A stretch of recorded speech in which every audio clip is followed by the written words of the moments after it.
This new red dial Seiko Sharp Edge, expensive Seiko or cheap Grand Seiko alternative? Keep watching and you'll find out.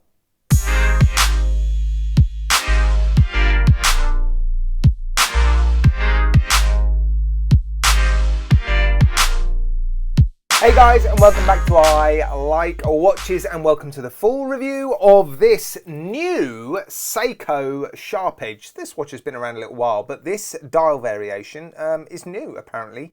I went up to see Ryan at Francis & Gaye on the weekend, and I went intentionally to look at a few very specific watches, this being one of them. But actually, I was thinking I'd probably come home with the white dial version, which I think is a striking watch. I've seen it in the flesh, it looks incredible. But Ryan said, this is a brand new dial variant, why don't you take this one? So, well, obviously I did, because it's right here. You're not going to see the includes paid promotion icon in this video because this watch has been lent to me. I don't have any affiliation or financial ties with Francis & Gaye. So yeah, no includes paid promotion icon, although there will be some affiliate links in my video description to other watches, perhaps on AliExpress and other places, so feel free to go and check those out. I'll go through all the facts, figures and all that sort of stuff. Yeah, I'll actually review it, give you my final thoughts, and yeah, don't be afraid to head over to their website and have a look at their watches. They've got an incredible selection, and thanks again Ryan for looking after me so well on Saturday and letting me take home 4 incredible watches to review. So look out for these videos, guys. Thank you so much. Enjoy the video. Oh yeah, don't forget to click that like button and subscribe. Cheers, guys. And here it is, the new red dial SPB227J1 Seiko Sharp Edge. Now, I first saw this watch, or any watch in this particular range, in Francis & Gaye on Saturday, and when it was handed to me, I was quite surprised by the size and weight of it. It seems to be bigger and heavier than the specifications suggest. 39mm, doesn't look like it, does it? Yeah, quite a bit of weight to it as well, but I've got to say the dial is incredible. I also have to say that I still prefer the white dial version. These sort of dark to light fade dials disguise that pattern a little bit, I think. It's a beautiful dial, beautiful red colour. So that was obviously one of my first impressions when I saw this watch, but I have seen the white dial version now as well, and for me the white dial is epic. Absolutely love it. But anyway, I think it was right for me to bring this one down to review because this is a new dial variation. It's only been around a couple of weeks and there are already videos up on YouTube showing the white dial. I think it is nice to show a new variation. This is £880 at the moment. If you are interested in buying any watches from Francis & Gaye, I strongly suggest you email Ryan and get in touch first. And yeah, good luck with that. Right, let's run through some facts, figures, stats and specifications, shall we? Right, let's check these dimensions. 39mm, are you sure? Oh, all right, okay. Well, less than 39mm. Wow.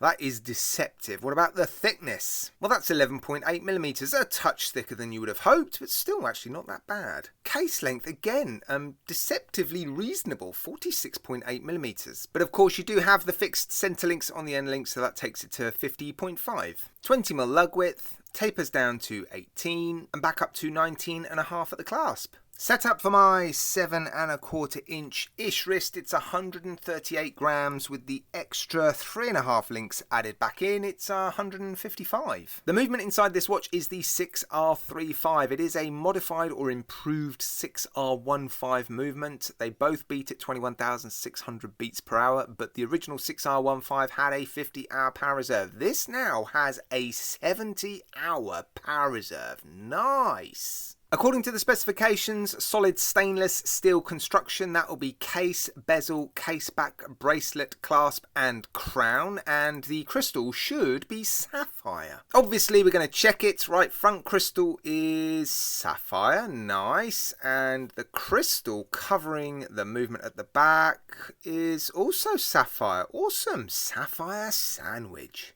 Along with the dial, I think one of the main talking points of this watch is the case. I mean, it's known as the Sharp Edge, and that is because the case has, well, some pretty nice, crisp, sharp edges to them, certainly sharper than the average watch. Now, later on in the day when I first saw this watch, it was up against some Grand Seikos, and I got to say, those edges didn't seem quite so sharp at that point. But my first impressions were lovely case.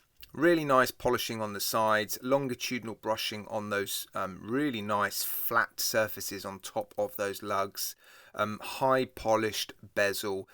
It is just a very pretty case, isn't it? Now the case back is a screw down case back. There is a signature and some specifications, and you've also got some details on the rotor there. 6R35 movement, Seiko, 24 joules. The screw down case back then helping with 100 meters of water resistance, but the crown is a pull push crown. Your standard 2 positions, first position to change the date, second position to change the time.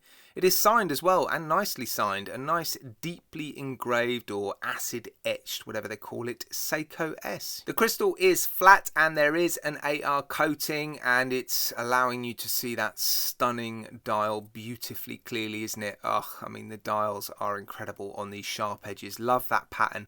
I think it's just a shame that on some of these darker dials you can't really appreciate the texture on the dial on the outsides of the dial. Yeah, it's much clearer towards the lighter sections on the center of the dial, and I think that's one of the reasons why I like the white dial version of this so much. The rest of the dials are the same hands, dual facet, sword hands, nicely finished, bit of lume on there. We'll do a lume test in a minute. Nicely applied indices, they all line up, and really nice Seiko logo as well. It's sort of framed on the dial, which is a really nice touch.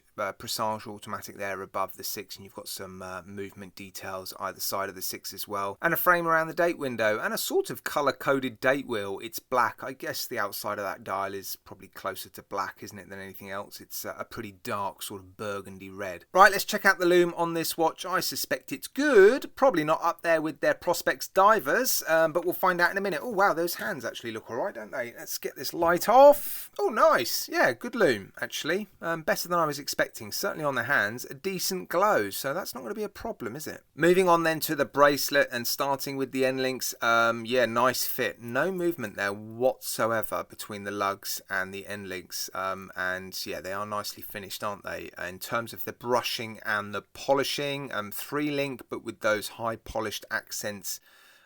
Saddling, if you like, the center link. Saddling, good word. Nice bit of taper as well. Goes with the watch well, because there are some sort of angles on these center links, which ties in with these angles on these lugs. So it is a good choice for this particular watch case. Nice discreet outer shell. It is pressed, but I do prefer these smaller outer shells, and of course you benefit from the milled inner elements with this clasp as well. A couple of micro adjusts, but you do have some half links. There's one on either side, and they are push pins, solid links, solid end links, so decent specifications for this bracelet and clasp.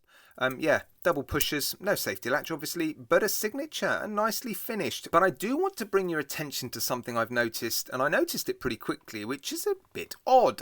These high polished elements that flank the center link move around, and sometimes, depending on how you move the bracelet they look a little bit ill-fitting. Alright, you're not going to notice it too much when it's on your wrist. You know, you're looking straight down at the bracelet, but yeah, at certain angles you might notice it, and it does catch the light, because obviously they're high polished elements, they're flanking a brushed element, so that difference in finish does draw your eye to that join.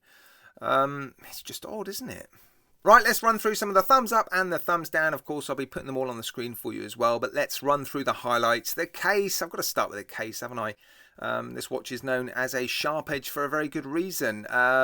It's just a beautiful case. I really like it. The dial as well is as impressive as the case. I do still prefer the white dial. I just think that detail stands out much more on the white dial. It's a striking watch, but this is a sort of richer, sort of more impressive dial, if you like. Good movement as well. Sapphire sandwich, always nice to see. Decent finishing throughout, apart from, of course, these center links on the bracelet. That is just weird to me. But regardless, I gotta say the bracelet fits or suits this case really nicely. I love this clasp as well. I just like this smaller outer shell. You get to see much more of the bracelet, don't you? And it just appears to be much smaller and discreet, which is what you want for a more dressy watch like this. And I've got to say it's comfortable as well. Yes, it's a touch heavier than I was expecting. I mean, almost 150 odd grams for me this. That's dive watch territory. But I think it's just overall size caught me off guard a little bit when I first held it in the shop, and you do notice it on your wrist perhaps more than you would expect, given the look of the dial. It just looks so dressy, doesn't it? You expect it to be quite dainty and small as well at 39mm, but It's not. And that, of course, brings me on to the price. £880. That's a fairly standard price these days for Seiko, isn't it? 6R35 movement is a very nice movement. It's a beautifully finished watch. You know, I mean, Seiko prices are Seiko prices these days, aren't they? It's, you know, way off a Grand Seiko, so it is a sort of affordable looking Grand Seiko if you like that Grand Seiko look, but you're not really able to reach to Grand Seiko prices. This is undoubtedly a great compromise. You know, you're not going to get the same level of finishing. Those edges are not the same crispness. The polished surfaces are not Soratsu polished. But it is a beautiful looking sort of Grand Seiko-esque watch, and it is a fraction of the price, and a dial that does look like $1 million. That dial does not look like a cheap dial on an affordable watch. So you know, you could pass this off as a very expensive watch, but are many people going to part with £880 for this watch? Oh, I don't know. I'd part with less than that to get the white one, though. I love that white version. I keep talking about the white one, don't I? I might have to bring back the white one at some point and review that one as well. But yeah, the white dial one, man. Oh, love it. Absolutely love it. But anyway, let me know in the comment section what you think of this watch. Obviously, I love to read your comments. I also think it's useful for other viewers who are considering buying the watches that I review. So please do help them out. Let them know your opinions. And yeah, thanks so much for watching, guys. Appreciate it. Take care. Look after yourselves. And you'll see me again very, very soon.